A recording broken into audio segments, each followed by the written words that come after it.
The Cartoonerific podcast is sponsored by the Wonderful World of Animation Gallery, home of rare and wonderful fine animation art. Visit their website at wwagallery.com. And for our Cartoonerific listeners, you will receive a special 10% discount off any purchase if you purchase by March 25th, 2024. Just go to wwagallery.com and enter code CARTOON10 for your 10% discount. Once again, this discount is only valid until midnight, March 25th, 2024. Once again, visit wwagallery.com.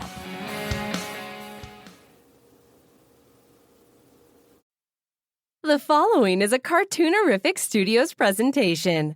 Welcome to Cartoon Fun, it's Cartoonerific, yeah! It's Cartoonerific,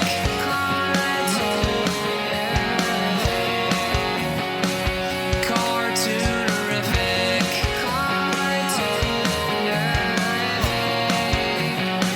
it's Cartoonerific,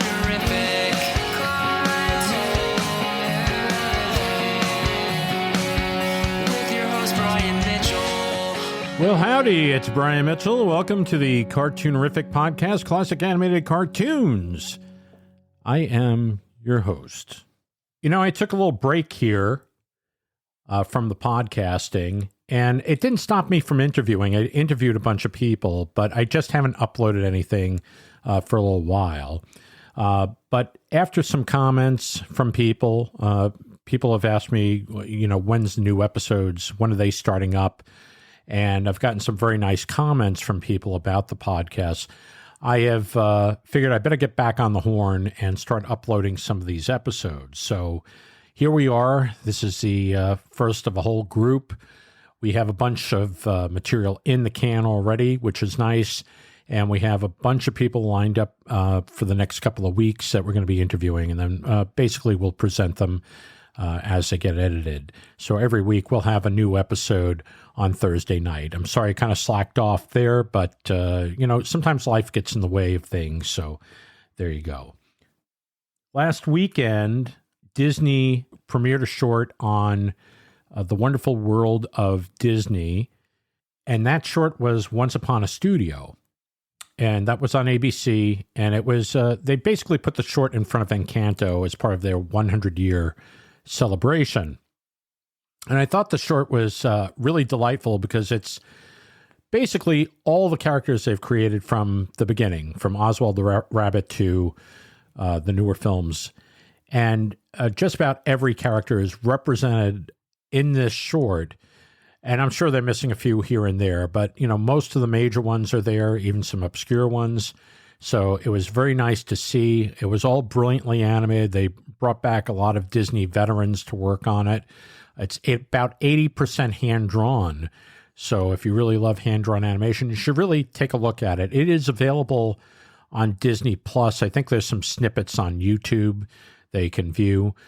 But it's a very, very well-done short. It's a very simple story, but there's a lot of clever stuff in between. Please check that out, Once Upon a Studio. And if you really enjoy the 2D animation in it, I suggest sending a letter to the Disney studio asking them to create more of that material. One letter represents so many thousands of people. When you write a letter to a studio and they see it, they take note. So please do that. Please support it. Also, this past weekend, Disney Plus premiered Snow White and the Seven Dwarfs, but this is the restored version where they went back to the old artwork and they kind of matched the colors of the artwork so that when you view it now, it's going to be exactly, or very close to exactly, like the 1937 premiere of that film. So a lot of people have been commenting on it, how beautiful it looks.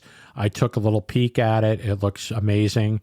So please check that out. It is on Disney Plus. Seems like I'm giving a lot of plugs to Disney Plus lately, but they have Once Upon a Studio on there and the Snow White restored version on there as well. So please check that out.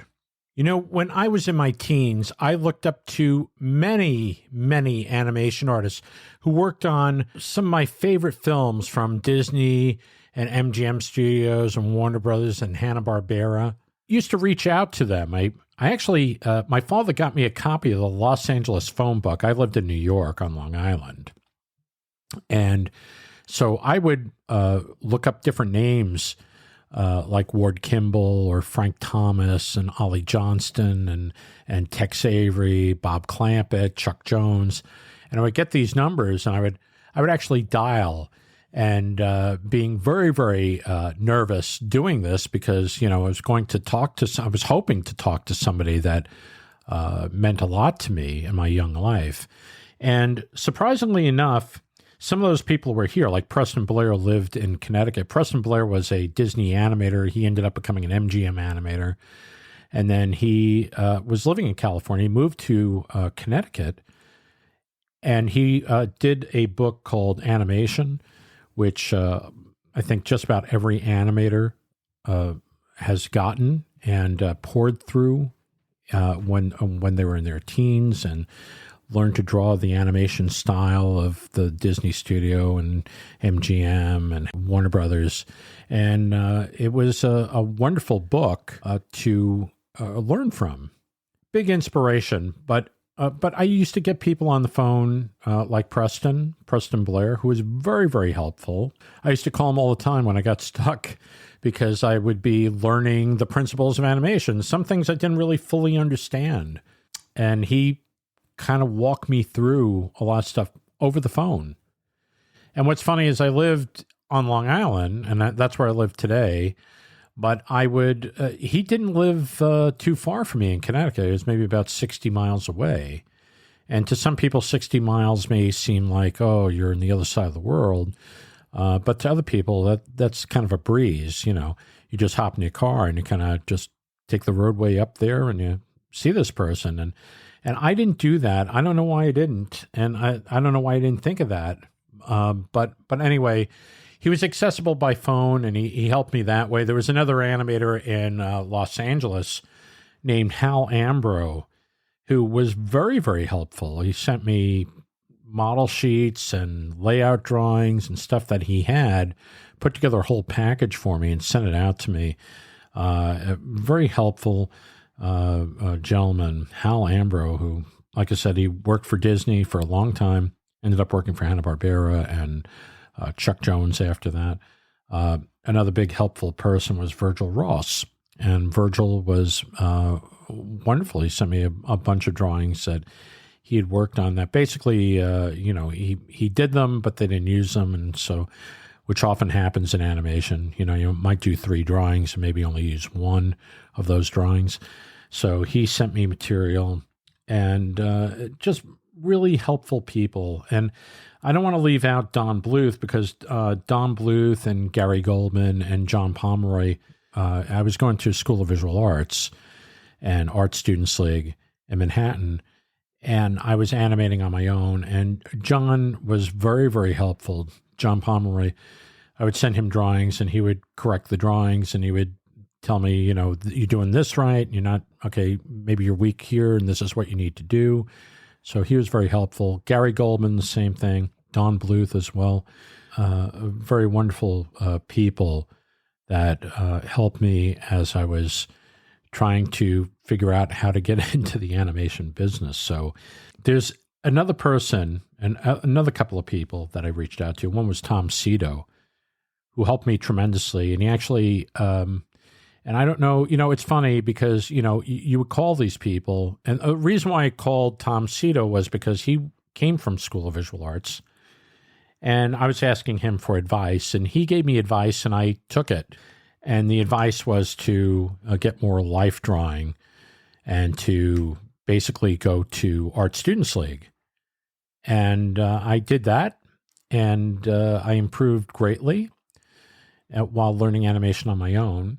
And then there were other people, but one of those people is John Celestri. And John Celestri was a New Yorker. He's a Brooklynite like me. He ended up working on a lot of different things. I mean, he worked on Long Island with Tubby the Tuba, which was being done by New York Tech. They were trying to learn animation, and then so that they could apply this toward computer techniques, like in-betweening and stuff like that. But he worked on a feature film with a bunch of New Yorker animators that had worked at Terrytoons and famous studios. He worked under them, and then he ended up working at Nelvana Studios.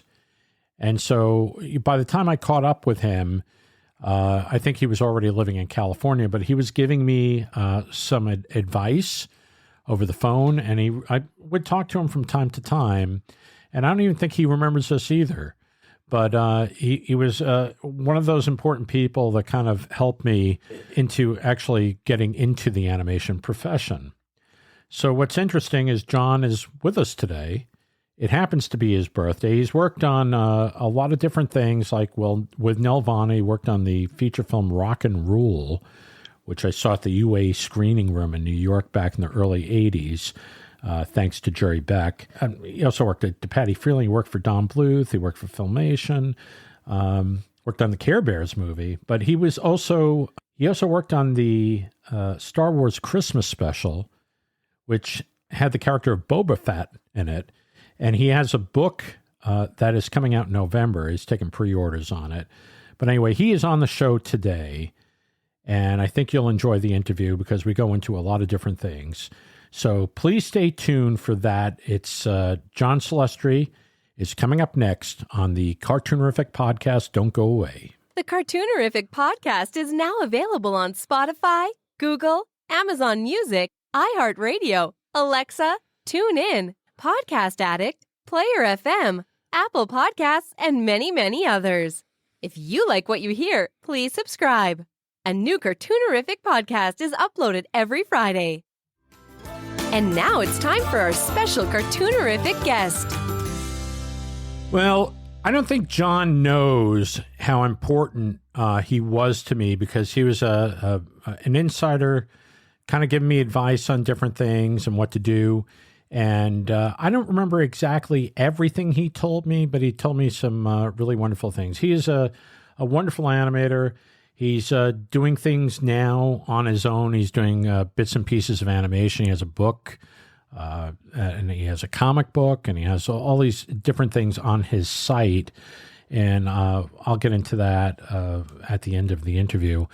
But this is going to be a two-parter, so it might actually be a three-parter. We'll see how it goes. Anyway, please welcome everybody, Mr. John Celestri. Hi, John. How are you today? I'm doing fine. Thank you very much. I'm glad to be here. Hey, I'm glad that you could come on here. We're fellow New Yorkers, so that's really nice. I think we come from the same area in Brooklyn. And, where exactly are you? I'm from the Bensonhurst Bay Ridge area. That's where I'm from. Okay. So, but I'm a little bit younger than you are. Yes. Just a wee bit younger. Just a wee bit, Brian. It's not much. I mean, was it about a couple of decades? A couple of decades. Well, I'm going to be 62 this year, so it's. Well, I'm going to be 74 this year. There you go. Well, you look great. You look great. You. And the audience is going to have to take my word for this because this is a audio podcast. So, yeah. All right. Take a picture. Just take a screenshot or something. A screenshot. We'll put it up there. Yeah. There you go. Tell me, how'd you get? How was your childhood in Brooklyn, New York, John? Because I remember the Fort Way Theater. Do you remember the Fort Way? That was on Fort Hamilton. Yes, Fort Hamilton, near Fort Hamilton Parkway. Yeah. That was a place we would go. Also, the Alpine Theater. Right. It was there. Mm-hmm. In that general area. Right. Mine was the Lowe's Oriental and the Benson. Ah, okay. Yeah, the Lowe's Oriental was where we. I mean, if you can actually look up. There's a society that kind of harkens back to those days because it had maybe I think it was like 4,000 seats. Wow. In there. Wow. I mean, it was huge. Yeah. It had like it had You had the orchestra, and then the mezzanine, and then a balcony. Right. I mean, it was big time. Big time theater, yeah. Big time theater. Almost as big as Radio. How big is Radio City Music Hall? That was what, 60,000. I think it's a little bit bigger. 6,000, people. 5,000 to 6,000 square. Yeah. Okay, maybe I'm overestimating, but easily 2,000 to 3,000 right seating in the Lowe's Oriental. Right. And it had an orchestra pit. Mm-hmm. It had a full stage. Wow. Because that was a major, a piece of work. It was built, with columns and things and whatnot on the inside. Sure. They were showplaces. It was a showplace. Yes. Yeah.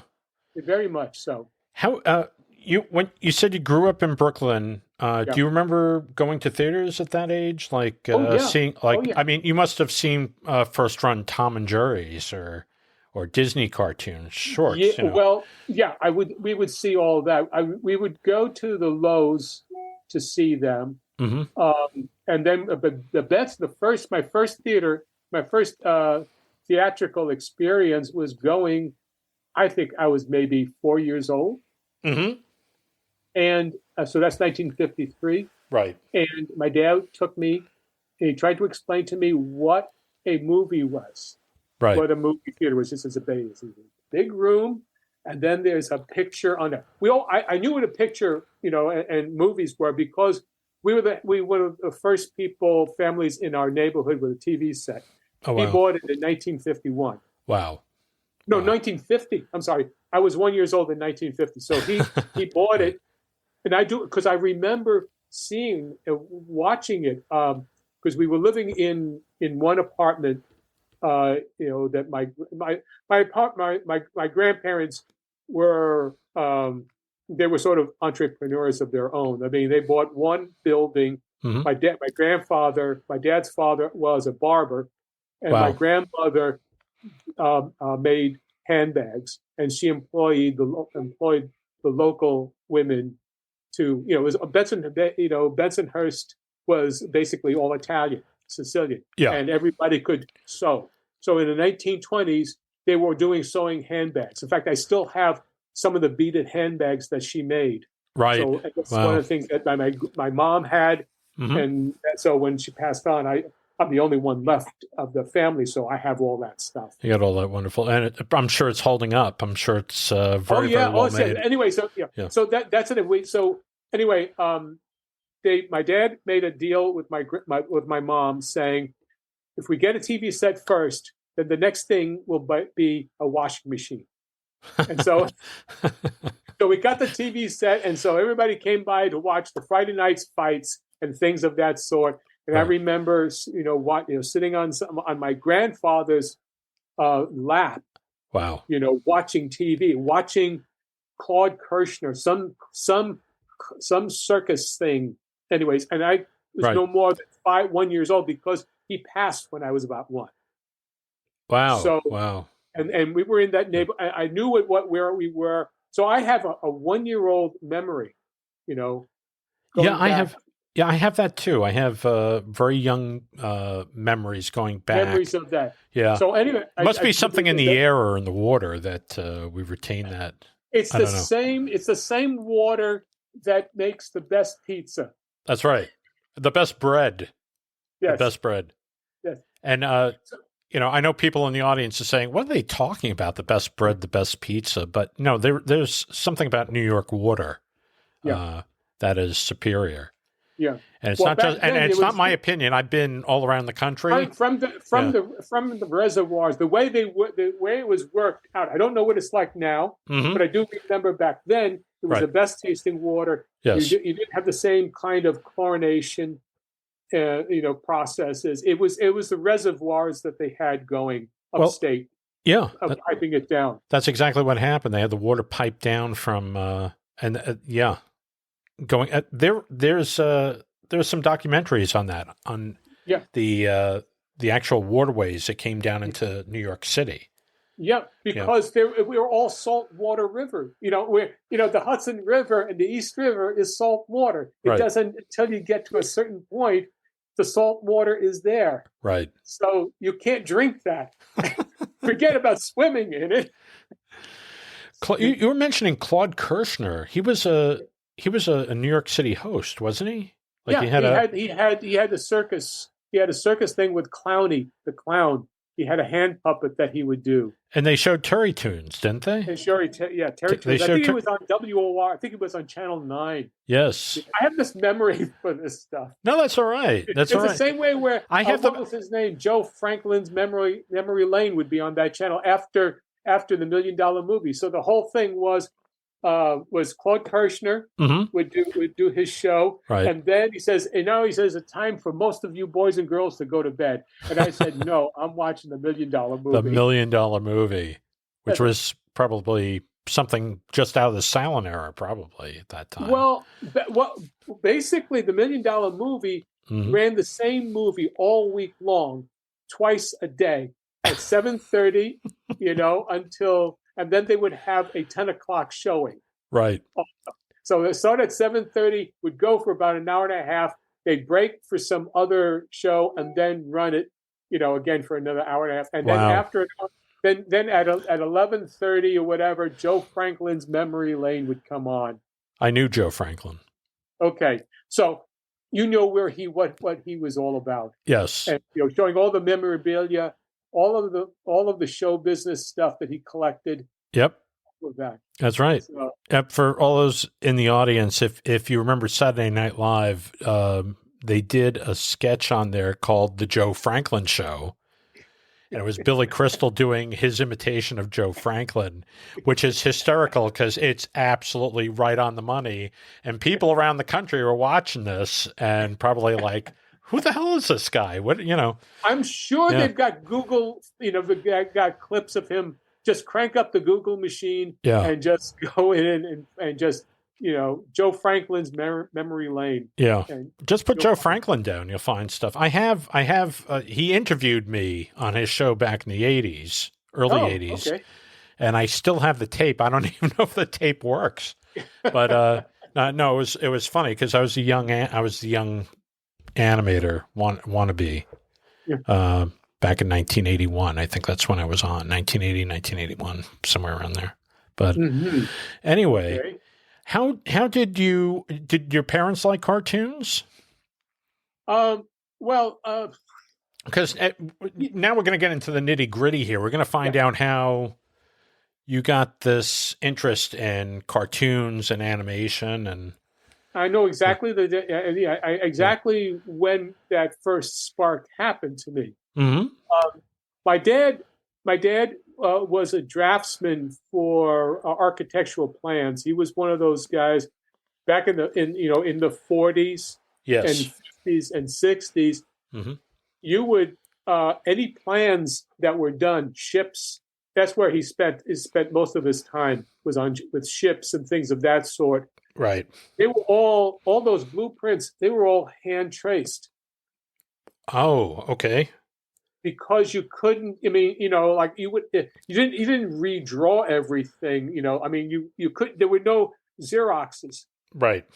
And when you're rolling those plans up, you have to have maybe 3 or 5, and you have whole. I mean, when you have a ship, he worked on the Nautilus.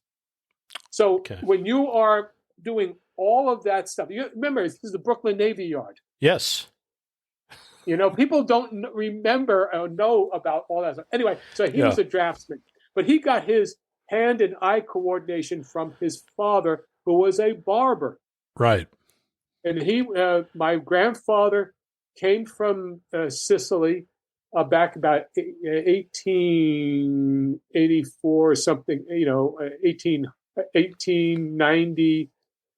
1900 came across, and he wound up in Bel Air, Ohio, across from Wheeling, West Virginia. So he was a coal mining barber, and he got his stuff. I've got a couple of pictures of him in his barber shop with his name over the signed, lettered on the barber shop on the window, whatnot at Bel Air, but. Right.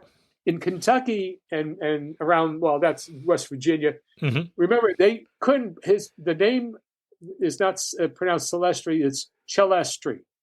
Right. So throw this into a phonetical thing where you have semi-literate coal miners. Mm-hmm. How are they going to read Celestri?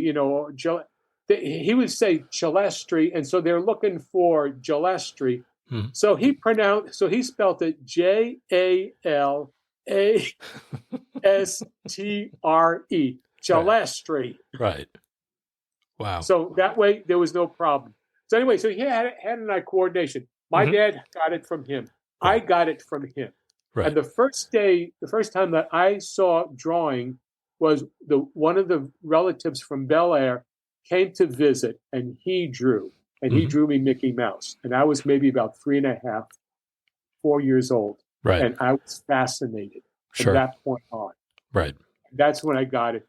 But we also had all of those Popeye cartoons. We had all of the Terrytoons stuff. We had all of the Walter Lantz cartoons. Everything. The packages were just there. So I had TV, and I could watch cartoons in the morning before going to school. I could watch. We had the Sandy Becker show. Yes, I remember Sandy Becker. Mm-hmm. He would have shows there. Then you have Channel 11, PIX which is the Daily News, was the Daily News station. That's right. Okay, and so we would have what was it? Ray Heatherton, the Merry Mailman. He would run cartoons there. Right. Then you have, and he was Joey Heatherton's father. Okay. And then there was Joe Bolton, who would handle, who would do the Three Stooges, but also Popeyes and things of that sort. And then Chuck McCann. Chuck McCann. Yeah. So I had all of that as my stuff. And then also on CBS, that would be the Channel 2, we would have the Terrytoons would run Heckle and Jekyll and Mighty Mouse because CBS owned Terrytoons. That's right. Yeah, they bought them in 1955. They bought their entire library and the studio, and Paul Terry went off to retirement. Yeah. And also there were Paul Terry, and sometimes you'd get those Farmer Alfalfa cartoons. You'd get all of the silent cartoons, the Aesop fables. You get all of those, stuff that you could watch. I think Claude Kirshner ran those, the Farmer Alfalfas. And these are names that people are probably, unless they're like, unless you're listening and you're like a super cartoon fan, you know everything about cartoons. Farmer Alfalfa is not a name today, but the deal, that's right. But the deal was when they ran them for TV, the Farmer Alfalfas, they changed the name to Farmer Gray. Oh yeah. And the reason why was it had something to do with Terrytoons' contract with 20th Century, because Terrytoons were distributed by 20th Century Fox, which now Disney owns, but they don't own the Terrytoons library. Right. But the agreement was because I think 20th Century Fox was very afraid of TV, and so the agreement was, well, you can take the black and white ones, the old black and white ones, and you can put them on TV, but you can't call them Farmer Alfalfa. You have to change the name. Right. So that's why they ended up with Claude Kirshner that way. But just a piece of history. Yes. It's all that. We're talking about how I got into animation, what made me an animator. So this is all the stuff that you're getting. That's right. I got my first, the Mickey Mouse hat, 1954. Right. Was the Mickey Mouse Club was on what, 1955, or was it on at 54? For some reason, I'm thinking it. Okay. The Wonderful World of Disney, or just the Disneyland, or Disney, whatever it was called. Right. I'm sure it was 1954. Right. Because, and it would be probably the year after the show started. So probably it might have been 1956. I think 1955 for the Mickey Mouse Club, but 1954 was Disneyland.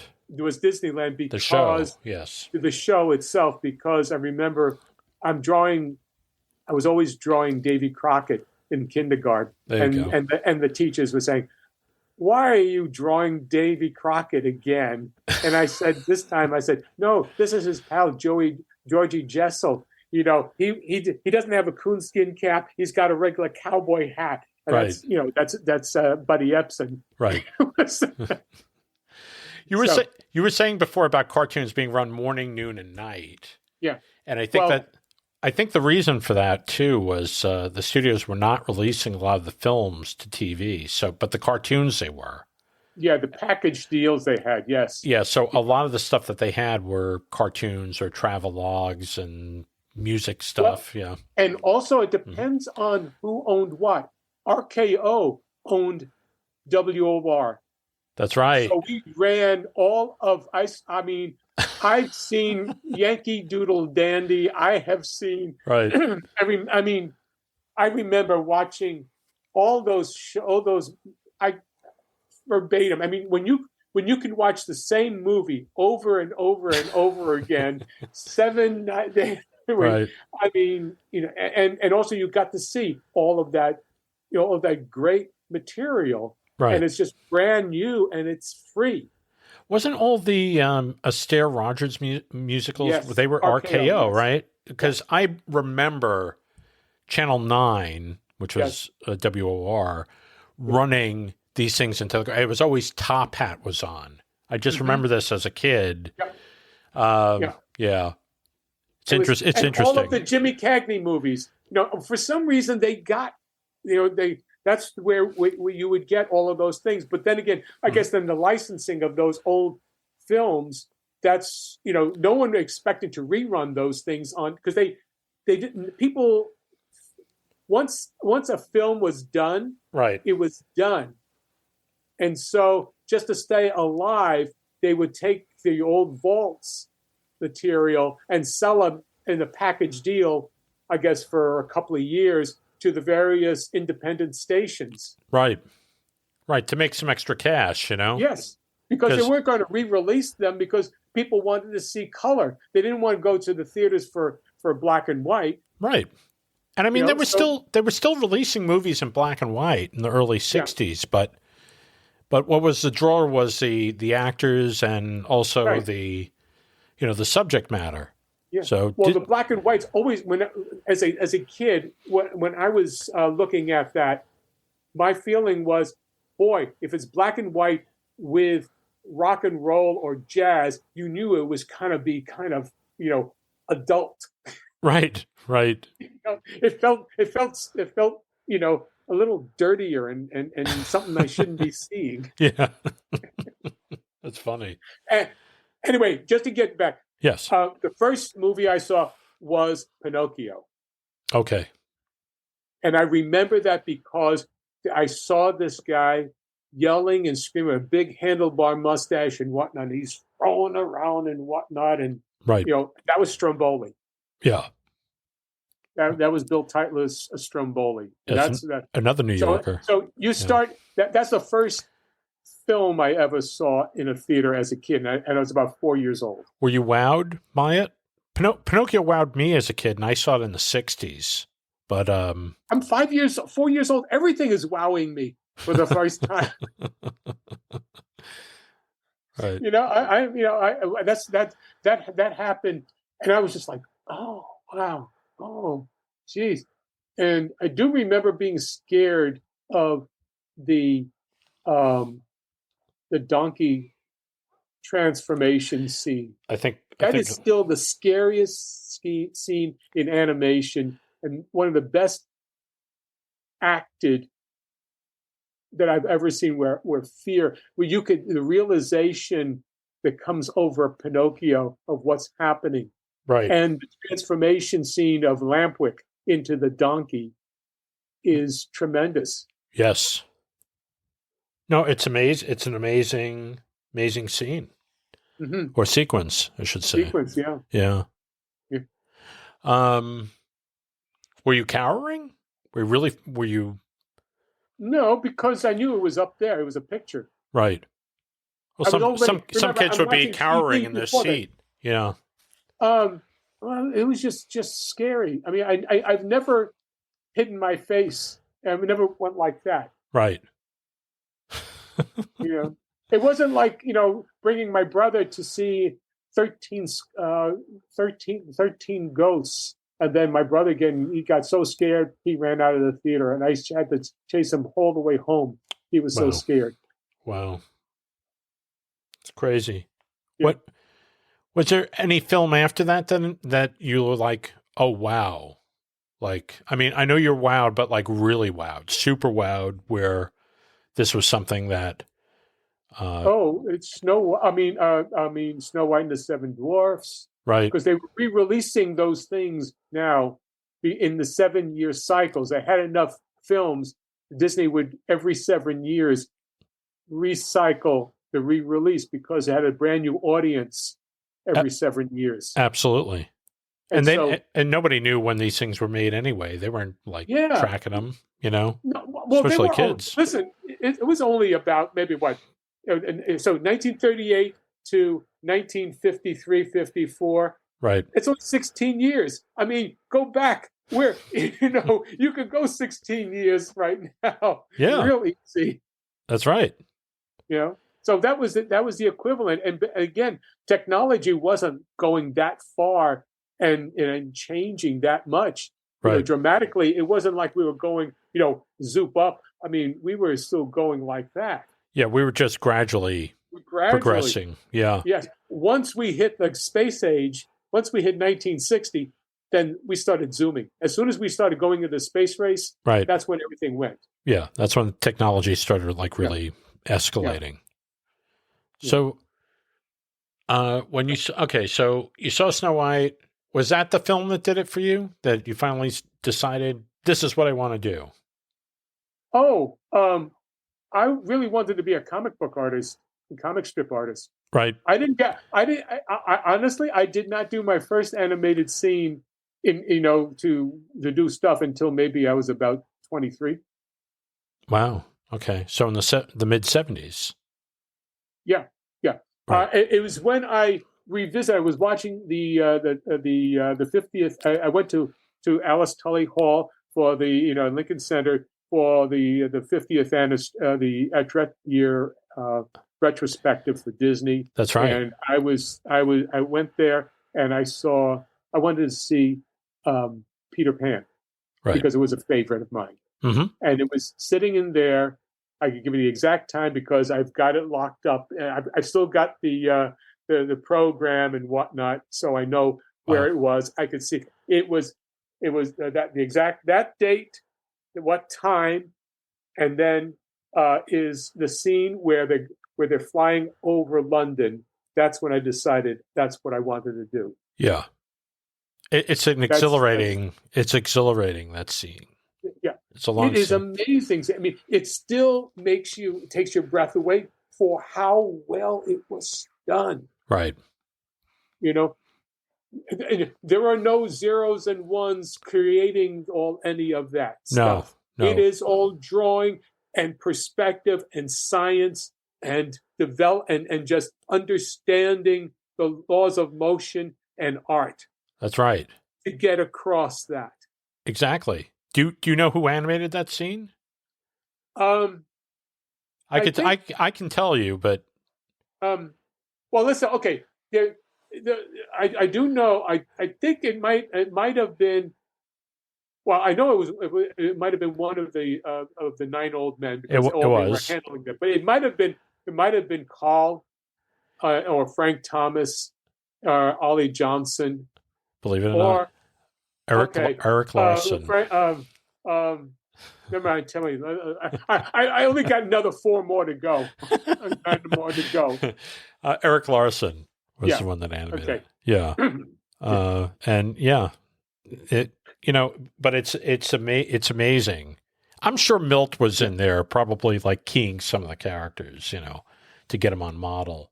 But he was always looking over everybody's drawings. Then they would. Don. We're going to talk about Don Bluth soon, but Don Bluth used to do like 2 drawings for every scene, And, yeah, he's doing beginning and middle, a bit and end.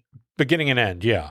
So, you could do whatever you wanted in the middle there, but then, you'd have to kind of make it look good, and then it would finish on that drawing, so it always kind of have the Bluth look to it. But yeah, Milt Kahl was kind of like doing that for a lot of the other 9 old men. He was going in there and keying stuff for them, like giving them a drawing. That the only one, follow.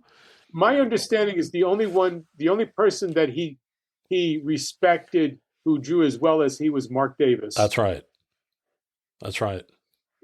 Yeah. I mean, there were guys in there that could draw very well, but it was just to kind of keep it kind of consistent throughout the movie, so it didn't get too wonky. Well, and there's the thing is they didn't want people's personality, artists, to come in. The only ones who really were doing was Kahl, right? With his personality. You could not have. I mean, okay, so Ward Kimball still was there, and he had his own shtick going on. He was probably it was all part of that. That's right. He wasn't getting keyed by Kahl. He was doing something. He wasn't. No. But you know what? The thing is that the people who taught those guys were very different. When you pull together, look at the 1930s and early 40s films, you could tell who did what scenes. That's right. Just by the way they were done. Yeah. I mean, everybody held their pencil different. They all came from different backgrounds, and they didn't come with portfolios. They came with street knowledge. Right. And they came through the rough and tumble. Yeah. So you would see the difference between a Fred Moore scene and a Milt Kahl or a Frank Thomas and a you John Lounsbury, Art Babbitt versus Art Babbitt and Bill Teitler, right? Or what's his name? I don't want to say John Lounsbury because he's the other one, right? I'm thinking of Les Clark. No. Well, we'll all get to that. It's kind of like we will. Seamus Culhane. Exactly. All of these various people were because they came out of the silent times. That's right. They came into silent, and they developed the Disney style. They developed all of the energy. That's right. That's how all of that came about. But it was rough and tumble. They discovered the principles. Mm-hmm. They weren't given it. Right. And all these others came out working underneath them. Right. It's that individuality that, you're talking about Seamus Culhane, right? Seamus Culhane did the hitch step with Dopey. Mm-hmm. No, it was he had to include that in. So who did it? Who did it? I thought it was Seamus. No, that was I believe it was Freddie Moore. Oh, okay. Freddie Moore, because the You're right. You're right. I'm wrong. You're right about that because the dwarfs were developed by both Freddie Moore and Bill Teitler. Right. Those were the two stars of the studio. Right. And I remember seeing the hitch step because while Freddie Moore is doing one thing, Teitler is doing the hand washing sequence. Right. And all of that stuff where they're looking at their hands and whatnot and doing stuff. Mm-hmm. That's all Freddie Moore stuff. And so they're coming in and he's doing the hitch step. They're going off to wash their hands. And so he's doing that little hitch step behind everybody else until he, bangs up into the door and then goes around it. And then it's from Grumpy, mm-hmm. Grumpy's time when he is saying, he's not going to wash my hands. And so he goes, and he slams the door and he goes up and he's watching everybody else go down and all of that stuff. You can see the difference in the drawing, in the solidity of the drawing and the timing, the eccentricity of the timing that was different from Moore. Moore was very very sweet Mm-hmm. and very, fluid. Yes. Heitler was very muscular. Right. That's right. So you pick those things up because you can see even just a simple line or everything about that. You could feel bone in the hands that Tyler would do, but he would then do rubbery stuff and then go right back. Right. Whereas Moore was very cute, very cartoony Mm-hmm. and very sweet, and everything always was very graceful. But Tyler was very weighted, or whatever. You could feel his weight. You could feel it in the animation. Because that is the first scene. After I got the inclination to I wanted to do animation. I said, well, where do I go to school? School of Visual Arts only had a 6-week summer course. Right. For animation? For animation. Wow. That was 6 weeks. It was once a week. It was summertime, 6 week, once a week, one night a week. What year was that? 1973. 1973. I went there in 1980. 1973. 1973. Yeah. That's when it was. And so what I did was I got a dual 8. Let me just show you this. Oh, well, I can't show it to you because we don't have a screen. But I've got an Elmo editor.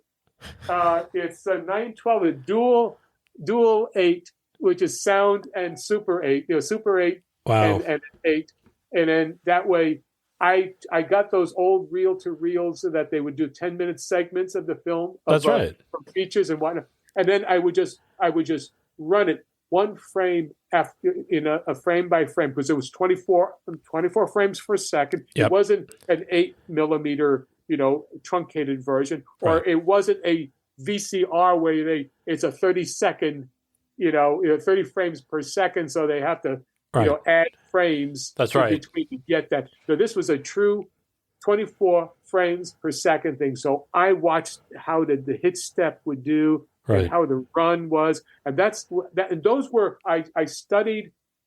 I even got to study action. There's some Robin Hood.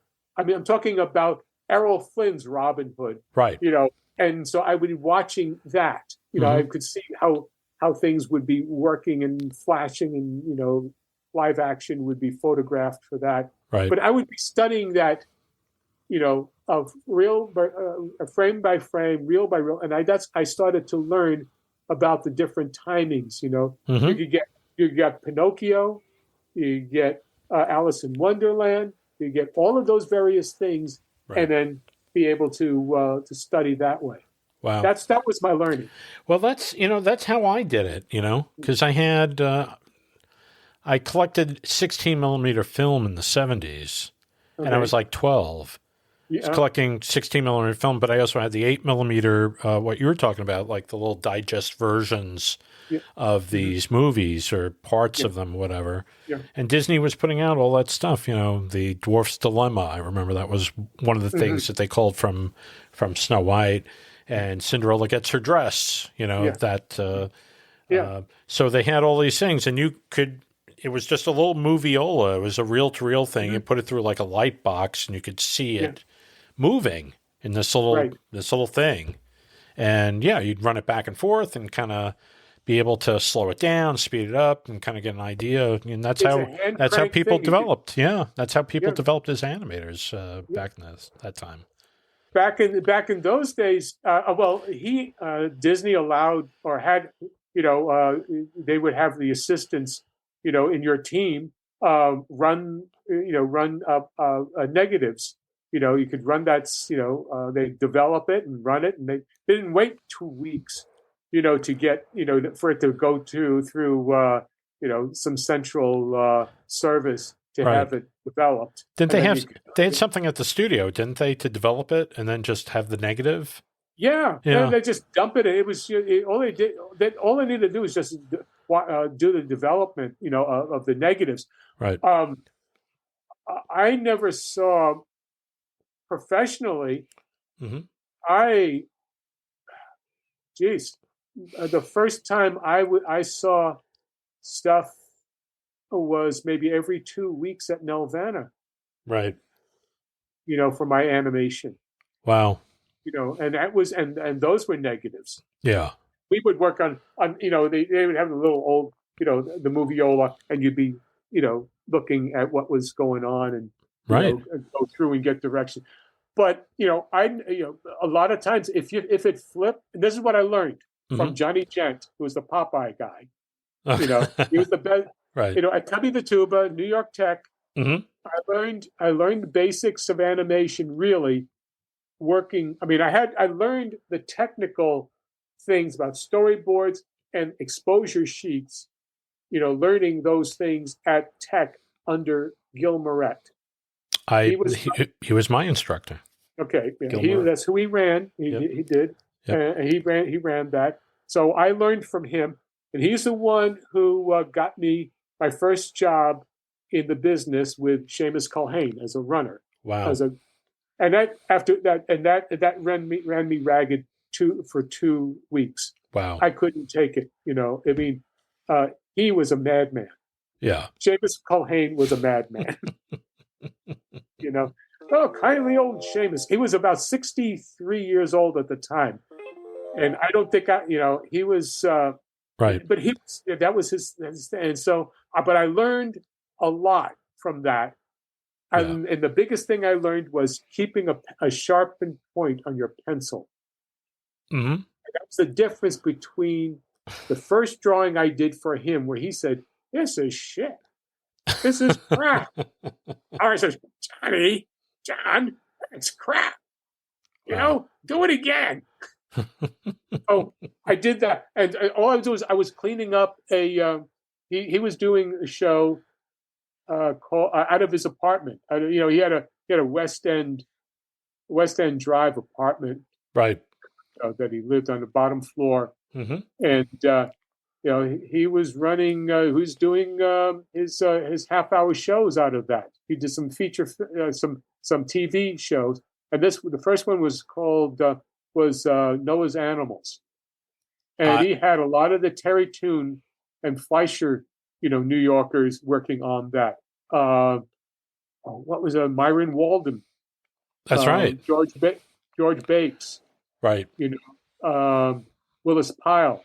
Mm-hmm. Those were the people there, and but the biggest thing, and I've always told this to anybody who wanted to know what the secret is: hand and eye coordination, and having a sharpened point so that point does not dull the drawing. It's amazing how dull a drawing will look with just a flat line.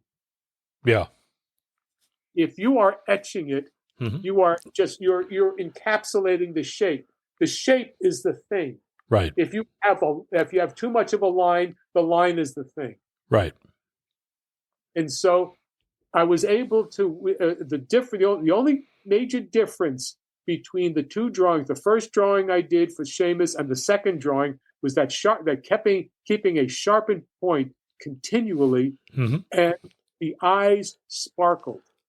Right. It focused.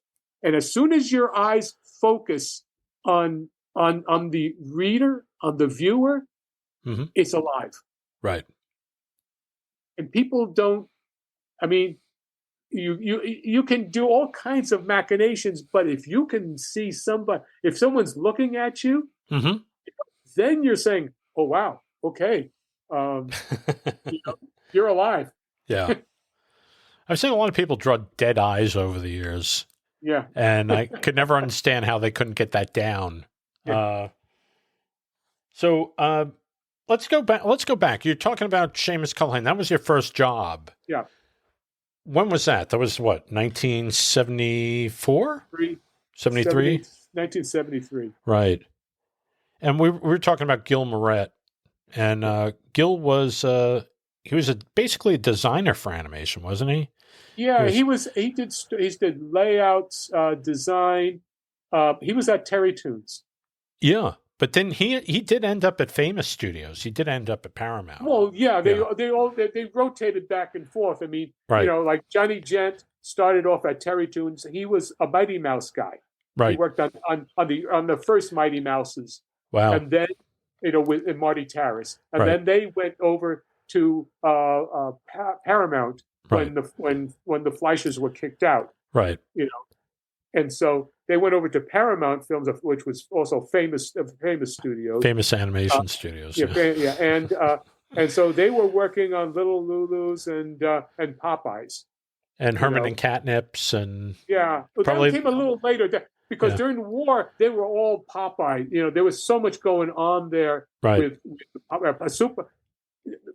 Johnny Gent is the guy who designed the Popeye model sheet of Popeye in his whites, his sailor whites. Right.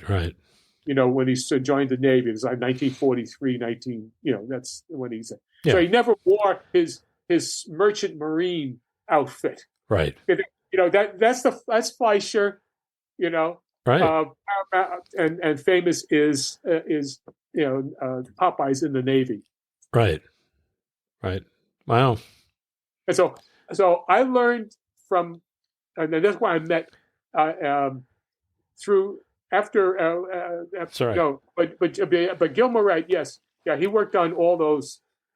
Everybody knew everybody. I mean, the industry was in New York City. There were maybe 320 people back then. There weren't very many. No, not very many, and they were either working on commercials for, I think UPA or Hubley had an outlet here, right? He had John Hubley with Mike Sporn was his assistant. Right. Michael Sporn there. He had at Hubley's. Hal Seeger. Pardon? Hal Seeger. Yes. Hal Seeger was another studio. You had Phil Kimmelman. Phil Kimmelman and Associates at Kim and Gifford. Xander's Animation Parlor. That's right. All these small outfits. Perpetual Motion. I remember them. Yeah. Okay. Oh God, I forget the name because when I went to Art Students League, his wife, this guy's wife, was over there, and I from Perpetual Motion. I can't think of the name. Okay. Well, yeah, good. I'm sorry. Anyway, but basically, you had the same people there. There hadn't been any new when I broke in. There hadn't been any new blood for 20 years. Right. People like, for example, someone like Dante Barbetta. Right. He got his really. I mean, he was always an assistant because he was so good. Right. They wouldn't move. They'd give him some animation, but he was very slow. He was very unsure of himself. Right. He was a very sweet man. Right. I think he's still alive. He's still around. Yeah. 90s, Yeah. He's in Queens. He's in Queens, New York. Yeah. Yeah. I by the way, Myron Waldman. Yes. I used to live in Wantagh, New York. And he lived literally, I could walk to his house, and I didn't know he was that close, Wow. But Myron Waldman was he was directing Casper the Friendly Ghost, and he was an animator at Fleischer back in the day. You know. Yeah, he was one. They all worked on the Popeyes. They worked on the Betty Boobs. Yeah, and the Superman. Yeah, And right. the Superman cartoons I consider to be the best superhero cartoons of all time. Sure. I mean, there's just the music, the pacing, right, and the unabashed joy that you get watching this. Yes, it just picks it up. It's very urban. Disney could not do that. In fact, the Batman commercials and the Batman stuff, that was done in the 90s. It's still copying because it doesn't have the amount of eccentricity and sense of fun that the Superman and newness of Superman. That's right. Because Superman had just been around from 1938, and the first Superman cartoons in 1941. Right. So they spend a lot of money on those. at the time. They were probably the most expensive animated short subjects ever. Yeah, they were. And they didn't want, Fleischer didn't want to do it, but Paramount talked to, said we forced them into it. And it's surprising because they did such a great job with them. They're very exciting. They feel like it's almost like pre-Indiana Jones, Oh yeah, and Indiana Jones is basically serials. Everything that you got. Listen, there are sequences in there's a Superman African one where you think it was Raiders of the Lost Ark, or any of the other films, or the Temple of Doom. Right. There's a lot of similarities going on there. But how long were they? Do you know? Do you remember? They were about 10 minutes?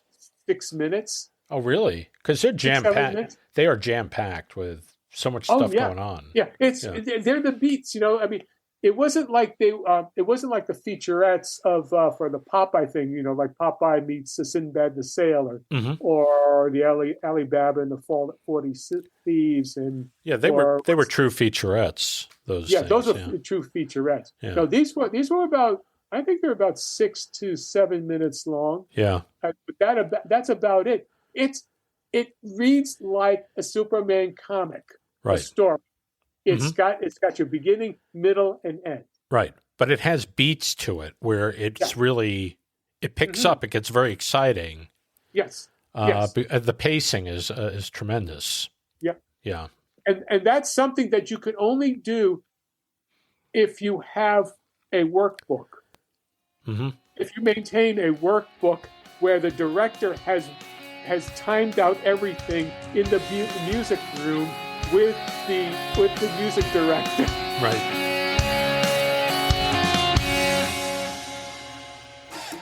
Do you have any questions or comments about the podcast? Please email Brian at cartoonerific.com. Your email may be featured in one of our future shows. Hey, well, John is a great guy, has a lot of information, a big conversation that we're having, and we're going to have more of it next week, so please stay tuned for that. Well, if you're interested in John's book on the Star Wars Christmas special, or any other thing, he has a bunch of books on his site. Some of them are mature in nature, so, beware of that. But if you're interested in this book, you can pre-order it through John's website. It's johncelestricomics.square.site, and I will spell that out for you just in case, because it's a lot of words. So anyway, John, John, Celestri, CELESTRI, comics, COMICS, .square, not a circle, a square, SQUARE, .site, SITE. And you can check out all the stuff that John has there. He has original artwork. He has all wonderful stuff. And plus that Boba Fett Star Wars Christmas special paperback. Make it available in November, so check that out. Here's a shout out to Jennifer and Bert Klein, who have done some wonderful shorts, The Pups of Liberty. They have new uploaded Pups of Liberty short tales, and they've already uploaded one. They have more coming. So please check that out. You can check those out on YouTube. I believe they're available elsewhere as well, but you can go to YouTube and just put in Pups of Liberty, and a whole bunch of stuff will come up. If you haven't already viewed it, any of the previous material, check those out as well. So that's the Pups of Liberty by Jennifer and Bert Klein. Next week, we have more of John Celestri, so stay tuned to that. It's a very interesting interview. And in the weeks ahead, we have some really wonderful guests on deck. So, every Thursday, brand new episode of the Cartoonerific podcast will be uploaded. If you really like what you're listening to, please subscribe. Go to your favorite service that carries our podcast, and click the subscribe button. This way, you'll always be informed when a new one is being uploaded. And if you have any comments, please address them to me at brian@cartoonerific.com. Anyway, I want everybody to have a great day. I want you to have an excellent week. And thank you once again for your support and for tuning in. This has been a Cartoonerific Studios presentation.